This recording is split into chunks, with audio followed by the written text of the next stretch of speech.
السلام علیکم پاکستان اے are information میں ایک بار پھر تمام دوستوں کو خوش آمدید۔ وقار یونس نے بیان دیا تھا کہ بابر اعظم کی انجری ٹیم کے لیے جھٹکا ہے، تاہم اس کے جواب میں انضمام الحق نے وقار یونس کو تنقید کا نشانہ بنا دیا۔ مگر کیوں، آج کے زیر نظر ویڈیو میں آپ بھائیوں کو اسی بارے میں بتائیں گے، مگر مزید تفصیلات کی طرف بڑھنے سے پہلے اس ویڈیو کو لائک کریں اور کمنٹ سیکشن میں آپ بھائی مجھے اتنا ضرور بتا دیں کہ بابر اعظم کی غیر موجودگی میں کیا نیوزی لینڈ کے خلاف Pakistan cricket team T20 series میں کامیابی حاصل کر لے گی یا نہیں۔ اس حوالے سے کمنٹ سیکشن آپ کے کمنٹس کا منتظر رہے گا۔ سابق کرکٹر انضمام الحق نے قومی ٹیم کے کپتان بابر اعظم کی انجری کے بارے میں باؤلنگ کوچ وقار یونس کے بیان پر تنقید کی ہے۔ بابر اعظم اتوار کی صبح کوئز ٹاؤن میں پریکٹس سیشن کے دوران دائیں انگوٹھے میں فریکچر ہونے کے بعد سیریز سے باہر ہو گئے تھے۔ وہ کم سے کم 12 دن تک نیٹ سیشن میں شرکت نہیں کریں گے، جس کا مطلب ہے کہ وہ 18، 20 اور 22 دسمبر کو آکلینڈ، ہیملٹن اور نیپیر میں شیڈول T20 میچز کا حصہ نہیں ہوں گے۔ وقار یونس نے اتوار کے روز پریس کانفرنس میں کہا تھا کہ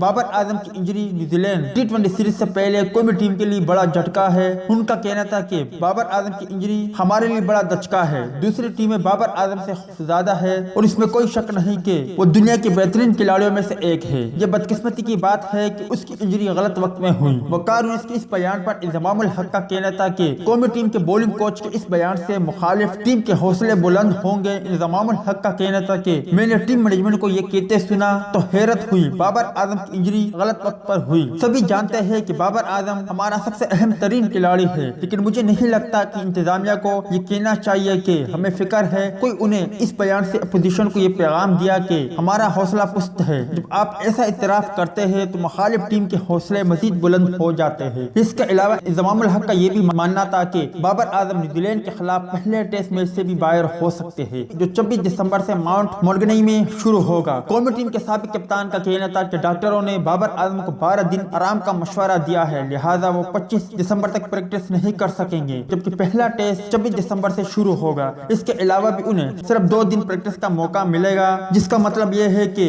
وہ 1 مہینے سے پریکٹس سے باہر ہے اور فارم میں واپس آنے میں انہیں کم سے کم 6 یا 7 دن لگیں گے، لہٰذا ان کے پہلے ٹیسٹ میچ میں بھی شرکت مشکوک ہے۔